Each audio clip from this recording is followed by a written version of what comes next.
All right, now we're live. Sorry for the technical difficulties.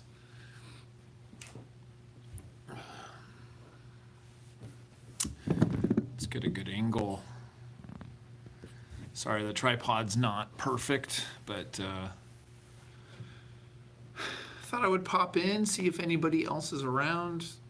If you guys have any parenting questions, shoot them over.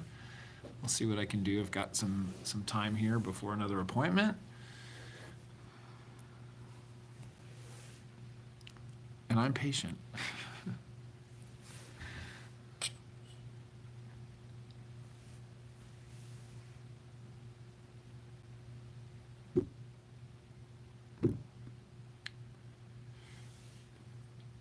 Be sure to, if you're joining us here, hey Joshua, how are you?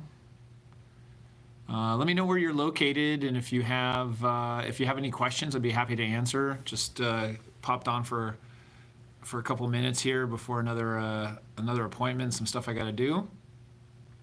But let me know where you're from, and any questions I'm here to answer. So.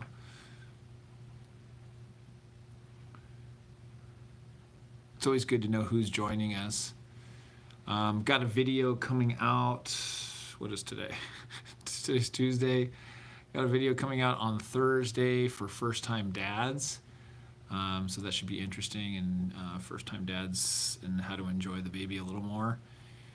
So that's a good video. Just recorded that. Got a ton of videos planned. I just did a whole sheet full of stuff and doing some planning for the next couple of months, trying to get ahead of ourselves, not to get too into the process of videoing, but finding the time to script and video, although I don't do perfect scripting anymore, but finding the time to do that every week with a family and with a business and with everything is pretty difficult. So let me know where you're from. If you've got any questions, I'm here to answer them.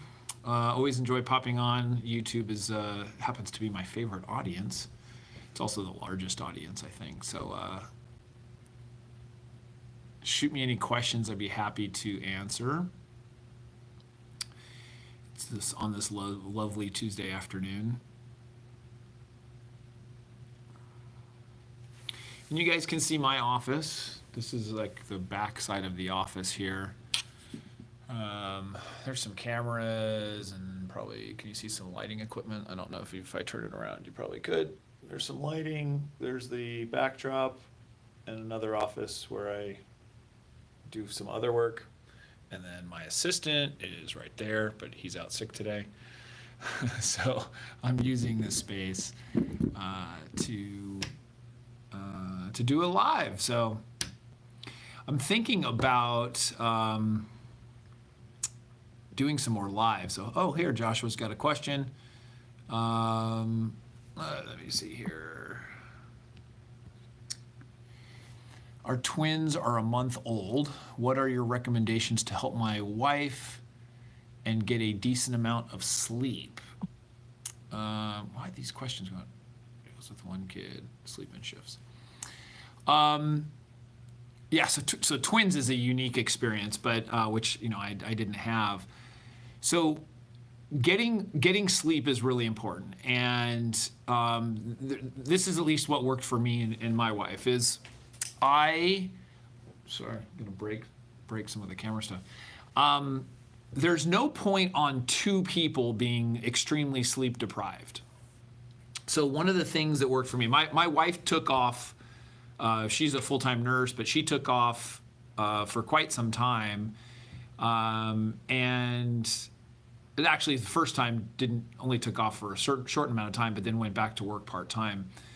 But basically, we did shifts, and I will say though, especially with our second child, my wife did the brunt of the nighttime and feedings and everything else. I mean, of course, she's breastfeeding.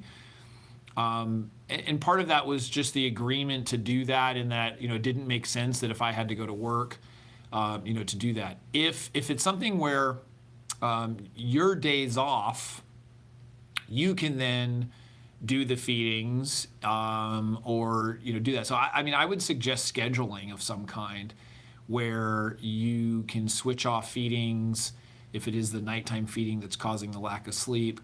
And the other thing is, obviously at a month old, you're not quite, sleep training isn't quite going to work yet. It could for some kids, for getting them to sleep a little bit longer. But I think the best thing that worked for us was doing shifts. There's no reason for you both to be sleep deprived at the same time. So that would probably be my recommendation.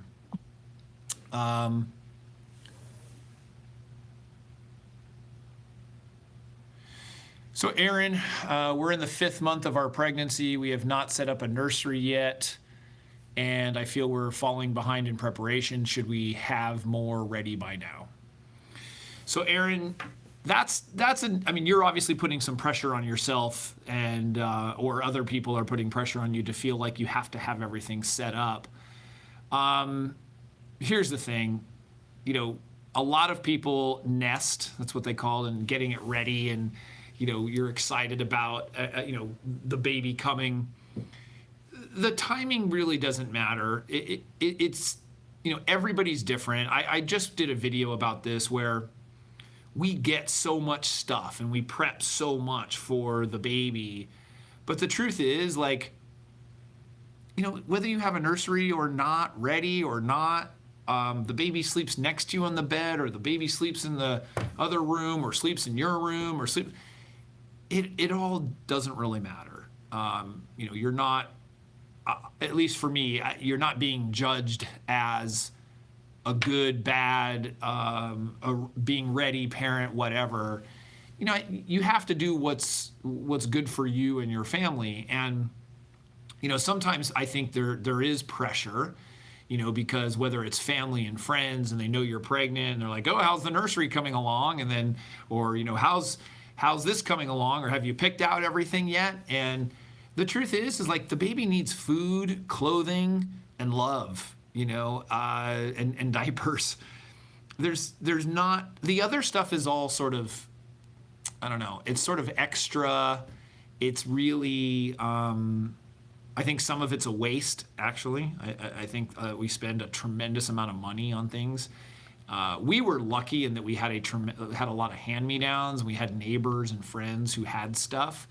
So we didn't have to purchase a ton of things, especially clothing. We were blessed with neighbors that would just show up. We'd have bins of clothes on our doorstep. So that's another tip too, is to let people know around you, friends, family, etc., that if they have any things that they don't need anymore because they had a baby and they don't want it, send it your way. That's the thing too. And I'm not sure why your nursery isn't ready, which is not a big deal, but whether sometimes that's a cost issue or it's just you're busy and you've just, it's not a priority. I don't think there's anything wrong with that. You're going to find your own timing. You're going to find what works, I think, for you. I don't think you need to, evaluate or beat yourself up over it. Now, if you're the one pushing for the nursery, or your significant other's pushing for the nursery and the other person's not, that's some internal conflict you got to deal with. But, looking back now, I know we were scrambling to get our floors done because, my wife was very concerned about we had carpet and she wanted to make it more, more friendly, eco-friendly as far as germs and stuff, by, having wood flooring. And so that was a big deal to her. And so we had to scramble to try to get that done before the baby was there. And, those are stressful things. And so, I think everybody handles those differently. So, but good question. But no, I wouldn't beat yourself up too much. I think you're doing fine. Don't get too stressed over it. There's other stuff to stress over. So, but good. Thanks for the questions. If you guys have questions, post them on the screen. I'm here for a couple minutes more. Let me know where you're from too. I'd love to see where you guys are from and where you listen in on. Also the content that you like. One of the things that's obviously I want to do is make sure we're bringing content that is really helpful to people. And so let me know if you have any feedback on that.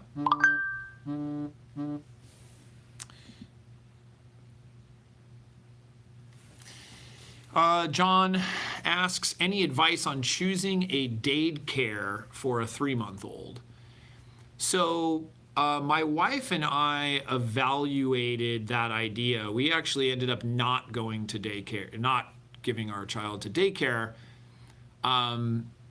We ended up having a nanny come in, and the cost benefit, we were looking at that. There was, obviously with daycare, there's socialization things that are good, but we actually looked at like the cost of it, and it made a little bit more sense to have a nanny. We had a younger girl come in that we interviewed a bunch of people and tested them out, and ended up having somebody that we've had for 9 years, the same person, and that's been really good and really comforting.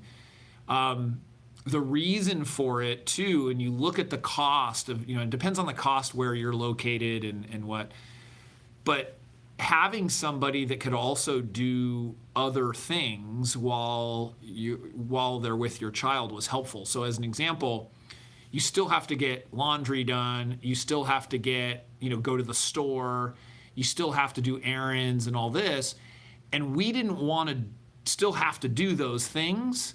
Because if your child's in daycare, you still have to go do that stuff, and you still have to get that stuff done.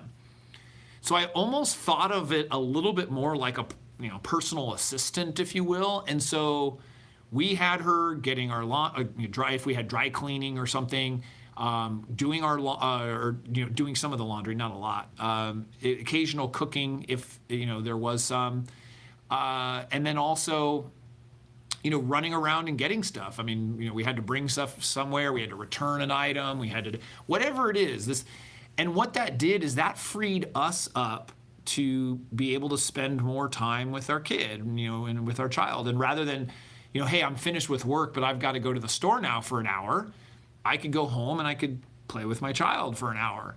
And so for us, the cost benefit didn't make sense in that way. And so we ended up not choosing daycare, but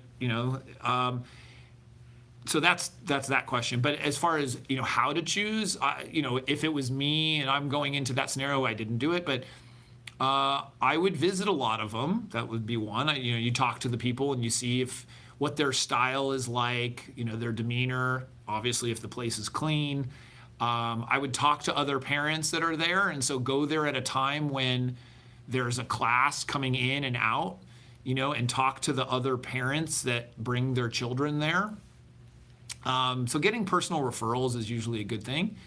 That's probably, some important things to me. I would definitely talk to other people and get some feedback. You usually, can feel that, and then find out, how their kids are adjusting to it and how their kids enjoy it.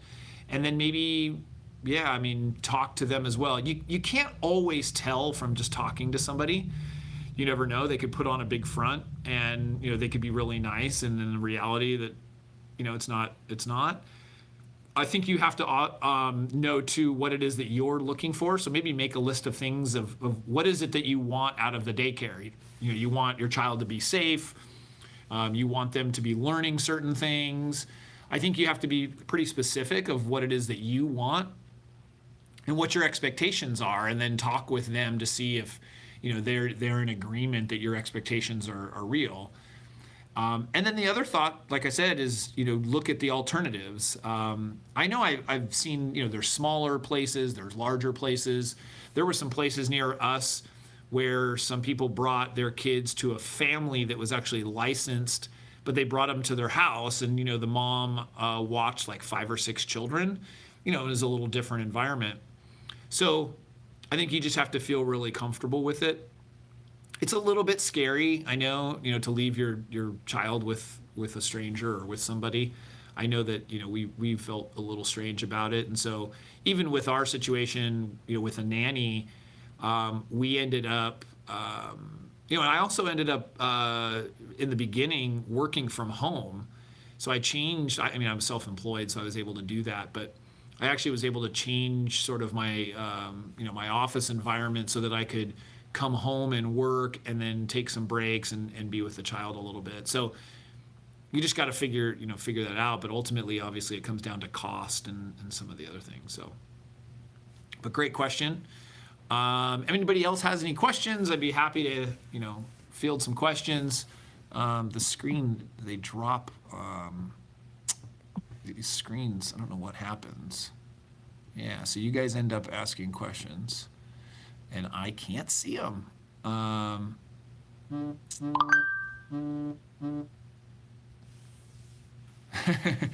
So Harry, great question from London. Any ideas what to expect when my girlfriend goes into labor? I've watched videos, but they don't go into detail. You're right, I haven't gone into detail of the actual labor process. So a couple things. My wife had C-sections, and so these were planned C-sections, and it's for physical reasons she had to have it, and so these were planned, and so I had it a little bit different in that sense that we kind of knew what to expect. I also will say my wife was a labor and delivery nurse, so I knew what to expect. I think the best way to learn what to expect, though, might be to go into classes. I know that there's classes that can help you understand that. And because I didn't go through it, I'm probably not the best person to explain it. But I would say doing that. And then you learn, how to breathe, you learn what to expect, you learn how to support her in that process, what the contractions mean and the timing. So I think maybe that might be something that's helpful for you, is to go through some classes. And, I'm sorry I can't be more of help, but I also like to be realistic of, talking about the things that I have experience with or that I know versus something that I haven't. But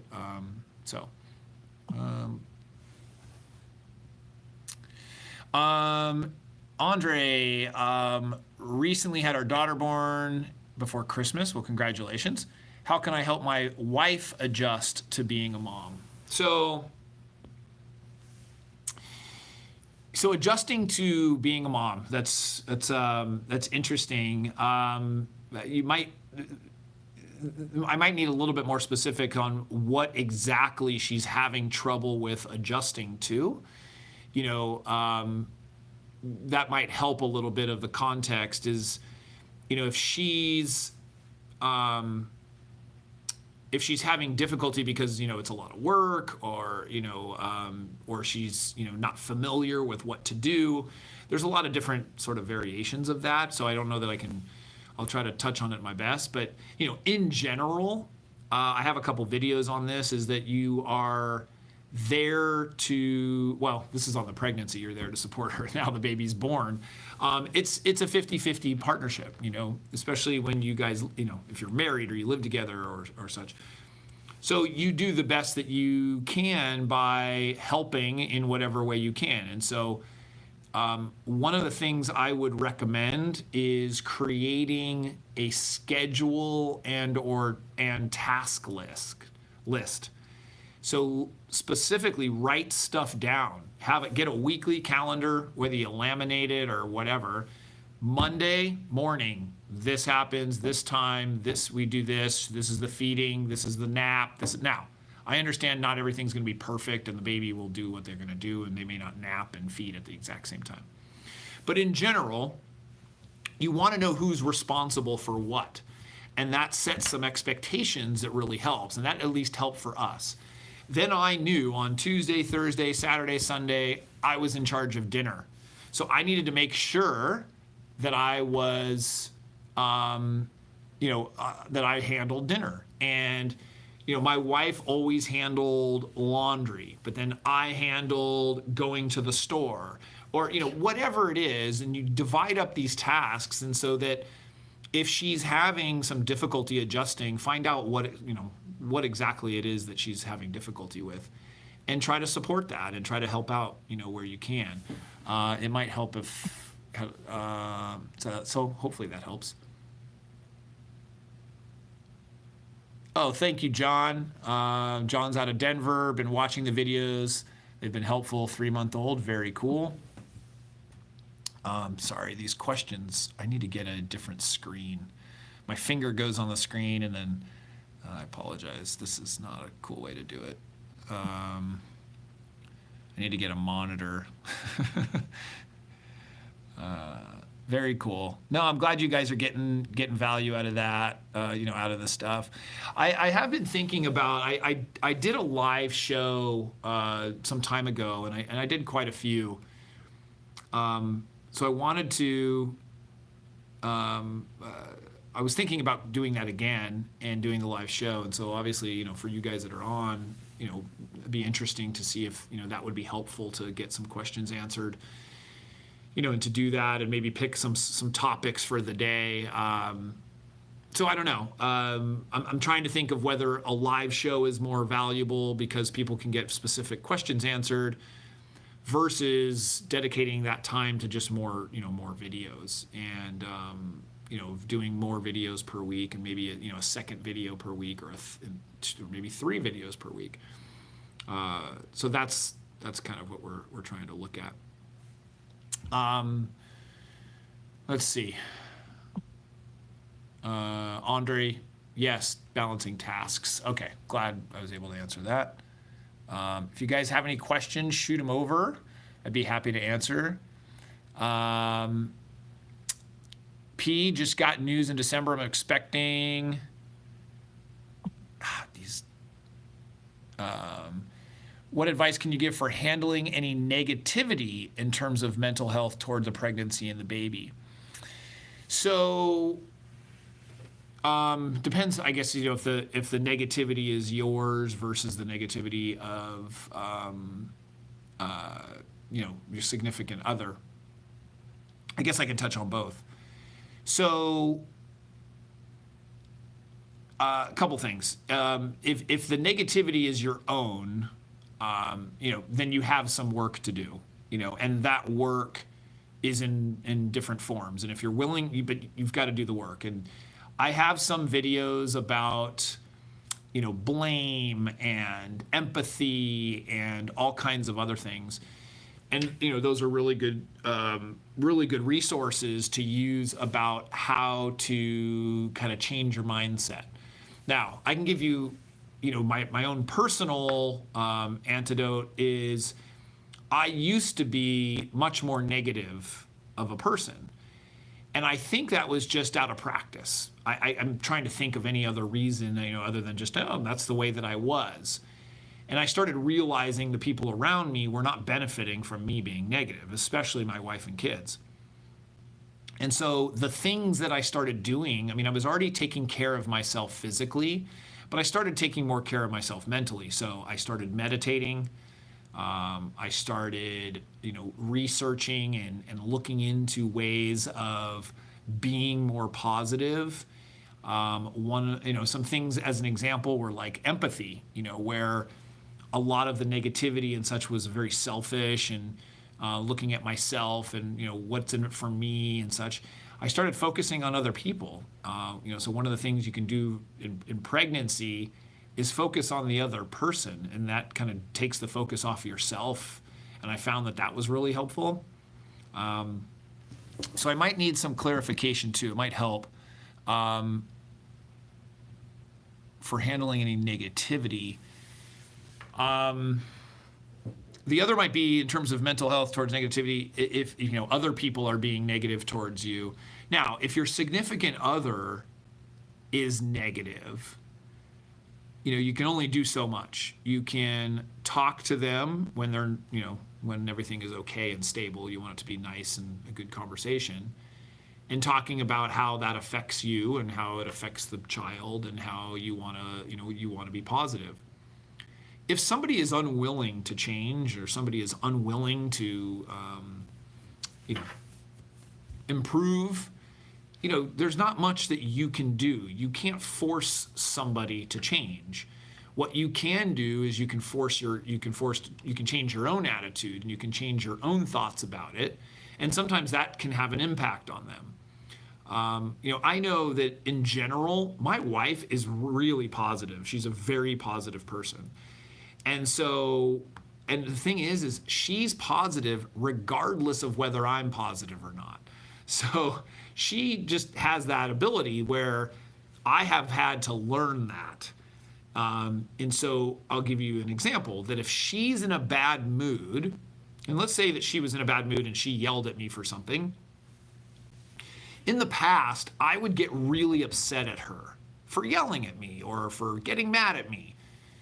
And more recently, what I've come to realize is that it has nothing to do with me. In most cases. I mean, certainly there are some cases where it does. But even so, if she's really upset, often it's a result of something happened at work, something serious happened with, her parents or her family, or a friend of hers, or she's stressed out about something, or it's usually when somebody lashes out, it's usually the result of something that's going on with them. If you look at these like mental spiritual gurus, they're not getting mad, at least most of the time. It's because they're centered. Their whole doesn't matter what somebody else is doing. And so I've learned to do, or at least to be better at that, where when the people around me are really pissed off, I really try hard to not let it affect me. And it's not easy, and it's not especially in the beginning, but as you practice that muscle and you practice that ability to kind of, just to be resilient, and you make the decision that, I'm going to be positive about this, let's say the pregnancy. I'm going to be positive about this pregnancy no matter what. Then when somebody else is negative about it, it doesn't really affect you. And you have the decision of whether it affects you or not. So if somebody around you is like, oh, this pregnancy was stressful, we have no money, whatever it is, you make the choice of whether that affects you or not. And my suggestion would be is don't let it affect you. Continue to be positive and be you. So let me see if these chats are not coming through. Hopefully that helps. Emma asks, how do you teach teens to be more independent? I am coming up on the teen years with my children. I have an 11-year-old and a 9-year-old, and so I am learning quite a bit about teens. One of the things I will say about teens, how do you teach them to be more independent? My guess, and this is just an assumption, it's not always good to assume, is that you didn't necessarily allow them to be independent when they were younger.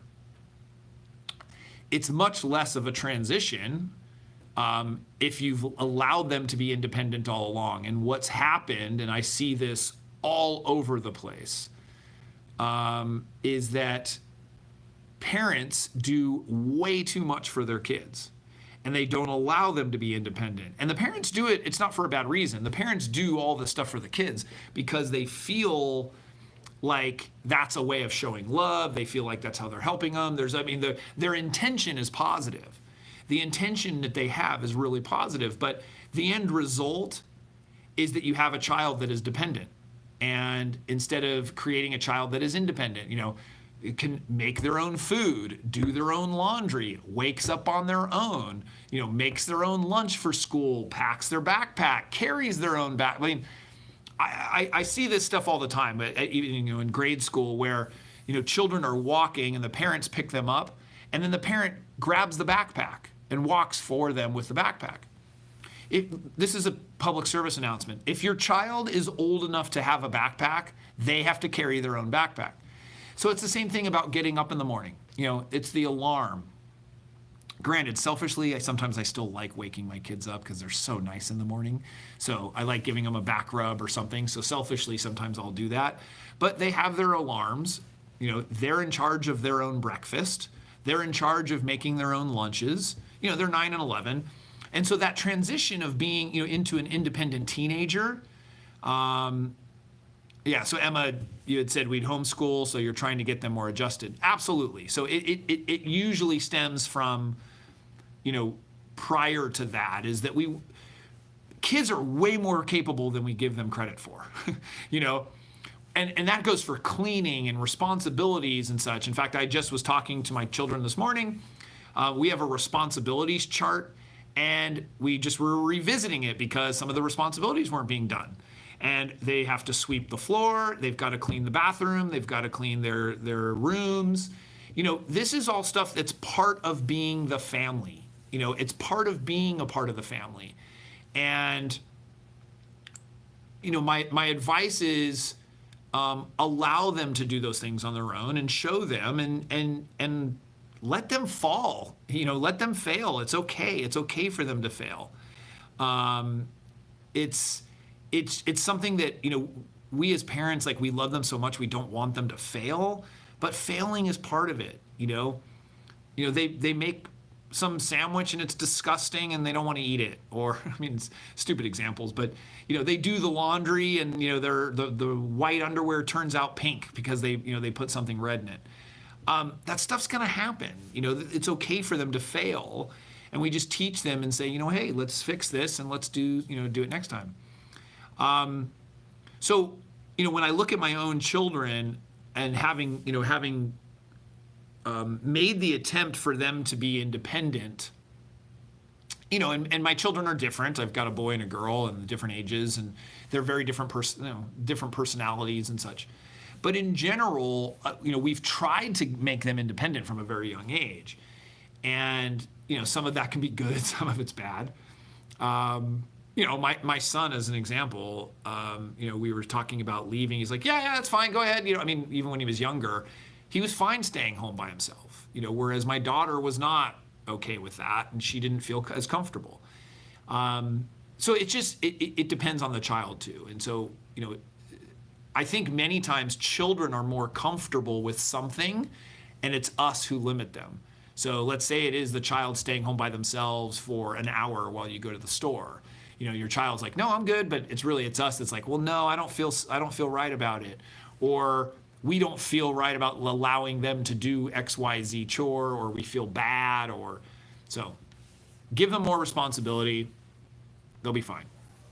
Hopefully that helps. I just got a couple minutes here. P, you're welcome. Love it. Chris, awesome. Congratulations. Yeah, you guys are, there's a lot going on here. I just want to try to get through them. Sorry, with my fingers on the screen. I'm going to get a monitor so that I can do this and not have to scroll through. But let me know where you're joining from. I just got a couple minutes here. What time is it? I got another appointment. Just finished recording a video earlier.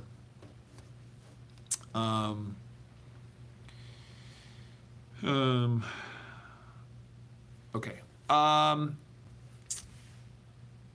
now they're all coming through. Okay. Aaron, do you have any tips for figuring out a budget for a baby? Was there any large expenses that you really weren't planning for? Yes, there's a lot of expenses. I have a video on how to save money with a baby. Money saving tips for new parents, I think it was called. And I forget what the numbers are, but children are really expensive, and that's the reality. So you can go through that video, and there are some tips on how to save money, and I recommend, going through that. As far as creating a budget, that's really Chris from Michigan, Magus from Oregon. All right, you guys are from all over the place. Creating a budget, budgets are for, they're individual things. I think you need to look at how, your lifestyle and your ability to do that. Look at the essentials. You need diapers, you need food, and you need to clothe your baby. What I did say in the beginning, and I think this was in the money saving tips video, is tell the people around you that you're interested in anything that they have, and find things at discount stores or on Craigslist or, depends on where you live if you have Craigslist, but, or, Facebook Marketplace or, I remember thinking prior to my son being born how I would never think to put them in used clothing. This is a thought that I had. And when my son came and he was spitting up all over brand new clothes that people had gotten for us, I said to myself, why did I not think that used clothing wasn't acceptable? And what ended up happening is we have so many neighbors that had kids that we ended up, my wife had this network of moms, and we just told them, said, hey, if you have any clothes or toys or whatever, bring them by. We'd love to have them. And what we did is every day it seemed like we would come home and there'd be some bag or some bin on our front doorstep full of clothes. And it was awesome. It was incredible. And then we would do the same. And, once our children were done with it, then there was a new baby across the street or down the way, we would give that to them. And so making people aware, your relatives, your friends, your family, everything, that you're open to that. That was someone. But as far as budgeting, I've tried to do budgets myself. They never really work for me. But for some people, they work really well. And but as far as like any really, and I think you had asked about any really large expenses. No, knock on wood, hopefully you don't have any, medical expenses. We had some things in the beginning. But no, there's none sort of unforeseen things. There are definitely ways to save money though. And that's the tips I give in that video. It was done quite a long time ago. I want to say last January or so, there was a video for that. So check that out. Hopefully that helps. What do we got? Yes, Emma doing a ministry in Africa. That's awesome. That's definitely good for the kids and get that experience of seeing different cultures. Is there a way to interact with newborns that can encourage brain development, specifically for a 3-week-old? There might be some people that are more experts at that. We looked at, my wife and I had baby Einstein videos and some other things. At least this is my non-professional or non-doctor opinion. I say non-professional, but non-doctor opinion. Read and talk to your baby a lot. That to me was really beneficial to our children. So we read to them every day or every night, having those conversations, talking with them. Our kids were both very, very verbal, and I believe that's the reason for that. My son especially, he was, and we talked to him as if he was older. We'd have conversations, we'd read to him every single day. He's the firstborn. The second one gets a little bit less attention. And I do believe that helped, that was something. But there may be some articles, I'll have to look into the brain, specifically like brain development.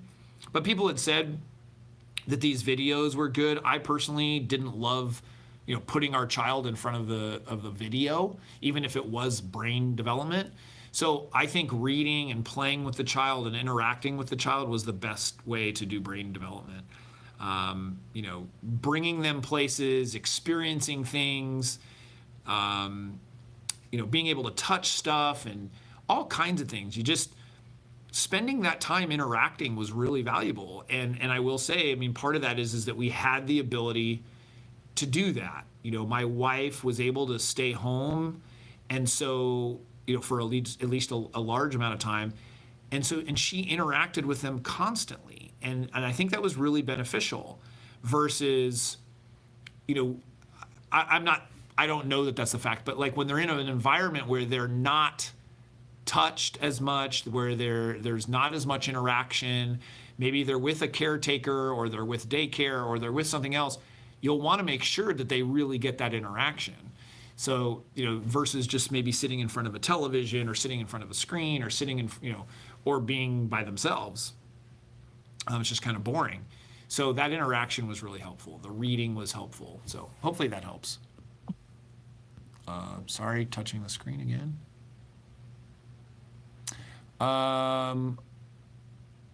Is it Moses or Moses? Your child won't stop crying for any apparent reason. Let me know how old the child is, because that can be dependent. I'm assuming it's a newborn or small baby. It says, what do you do when your child won't stop crying for no apparent reason? 2 months old. Okay. So babies cry usually only for a couple of reasons. They need to be changed. They need to be changed, their diaper. They have gas of some kind. So they're actually, they're in pain of some kind. And so they're and they're tired, or they want attention. If it doesn't feel like it's attention, because maybe the attention, cry is different, and you can kind of see those cries. If it doesn't seem like there's any reason, in other words, you're right there, you're giving them the attention, they've just been fed, I'm gonna guess they could have gas or they could be in pain. And so there are things to do, like pushing back the child's legs. You can look online for some resources. I have to do a video about that. So one of the things I've talked about is a baby at an angle. And I talk about that in one of my first videos. It's the most popular video. But our son cried all the time.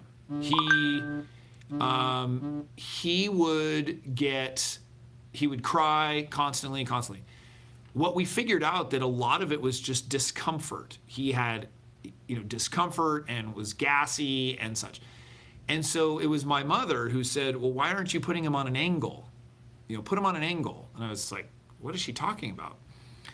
So what we noticed was, when he was in a car seat, he was better. When he was in one of these little bed swing things, he felt better. And what we were realizing is that, at an angle, if you're trying to angle it here, at an angle, the baby was more comfortable. And if you think about it for yourself, if you just had a huge meal, you're stuffed, and think of a Thanksgiving meal, and you lay down right away, you probably wouldn't be very comfortable either. And so we started to figure this out, and so we fed him at an angle and kept him up after eating.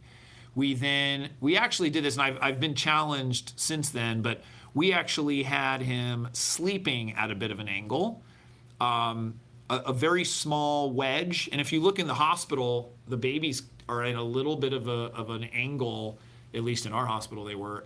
When they come out, they put them in the bed at an angle. And that was something that we tried, and it did absolute wonders for him. And so we ended up getting this harness. As I said, some people have said that that's not okay. Check with your pediatrician. But we had him in a harness that was at an angle, and so that he was able to sleep at an angle. So we changed him and put him at an angle. We fed him at an angle. And so always keeping him at an angle, especially when there was food. And his crying cleared up tremendously. And so we found out that it was basically discomfort, and we felt really bad because, he didn't have any other way to communicate other than crying, and that's the problem with babies is they don't know how to, communicate. And so for them, so while it feels like it's no apparent reason because we don't make sense of it, there typically is a reason why they're crying. And so you just have to investigate it a little bit more.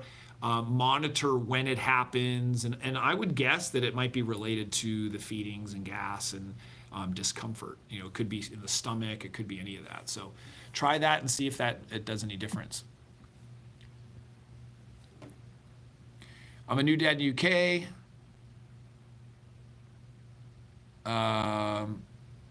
Haven't changed diapers because the smell makes you sick. Any recommendations? Yeah, wear a mask. You can wear a mask, a nose plug, get a really strong air freshener in the room, or just suck it up and do it. I can't stand the smell either. You also could consider the types of food, I dare say you could look into, I don't know them specifically, but, you know, especially if you're breastfeeding or formula, sometimes the smell of that, that can be really bad. So you could look into that as well, is because, it's a result, the really bad smell is a result of the food that's going in. And so, I think I recall where, when we were using really fresh organic produce and we were doing blending and doing sort of smoothie type things for the child, the smell wasn't as bad. It's the same thing actually with breast milk. There was no smell. It's when we switched to formula that there was a really bad smell. But if it is, I'd say you try to do it anyways. You hold your breath. You see how long you can hold your breath. Get a mask. Do something. But you're not going to want to avoid. Actually changing diapers is a way to connect with your child, and so that's something that you're going to want to do. I remember I was able to change my attitude about the changing of the diaper, that it became something that I looked at as a bonding time for my child and I, versus like it's something that I had to do, and it's something that I had to go, sort of, this was a job that I had, or oh, I got to change the kid's diaper again. He started thinking about it in a different way, whereas like, that's the time where usually the baby's really happy, being naked, and you can turn it into, where it's a time where you can talk to the child or sing to the child, and you just have to change your perspective on it a little bit. And when you start to do that, it doesn't, maybe the smell won't be as bad, but you can always, use something else. So, or use a mask or a nose plug or something. Breathe out of your mouth instead of your nose. Learn to do that. So anyways, wow, I'm past time here. Any last questions? I want to thank you guys, Thomas, Moses, or Moises, sorry for the pronunciation, everybody who's on here. I'm glad you guys are enjoying the channel. It's great. I love doing it, so I'm it's gonna keep doing it. Hopefully everybody gets value out of it. And let me know what you think about the lives. The lives are something that I've looked at. I had done them in the past. I'm thinking about doing them again. We'll see. It's it's a toss-up just because of the time constraints. But I really enjoy getting on with you guys. I hope that you do get some value out of it. John, my wife couldn't produce enough milk. Is formula that? No, formula is not bad. I just meant the formula is smells bad. So when breast milk, at least when your kid goes to the bathroom and poops, the smell, at least with us, the smell, there wasn't a smell really when they were breastfeeding. When it turned to formula, then it smelled quite bad. So that's what I was saying. No, formula is not bad. Formula is fine, especially if you're getting a decent formula. So we used formula with our babies, and everything was fine. So that was it. Just want to make sure I covered that. But thank you, everybody. Be sure check out Thursday. Today's Tuesday. Thursday, I'm gonna launch, or release a new video. It's for first-time dads, so hopefully you get some value out of that. We've got a lot of videos planned and a lot of stuff planned, so hopefully you guys are enjoying that. And I really want to thank you guys too. It's a lot of gratitude that you guys are subscribed, and if you aren't subscribed, be sure to subscribe for sure. But you're watching these videos and giving them thumbs up, and make sure to give this one a thumbs up. But actually, if you guys don't know, what happens is when you give thumbs up and you share the videos and you do that, it really helps the channel. It really helps the channel get more exposure, and it's really valuable. So that's why you hear everybody on YouTube say, oh, be sure to subscribe to my channel, be sure to give us a thumbs up. It's because it actually does give you value in the algorithm of YouTube. And so YouTube puts more value on it and then says, hey, we should show these videos more. Well, Aaron, Juan, Thomas, hey, great guys. I'm glad you enjoy it. So thank you to everybody. I love you guys, and maybe we will catch you next week. Maybe I'll have to do another one of these. I enjoyed it. So everyone, take care, and we'll see you soon.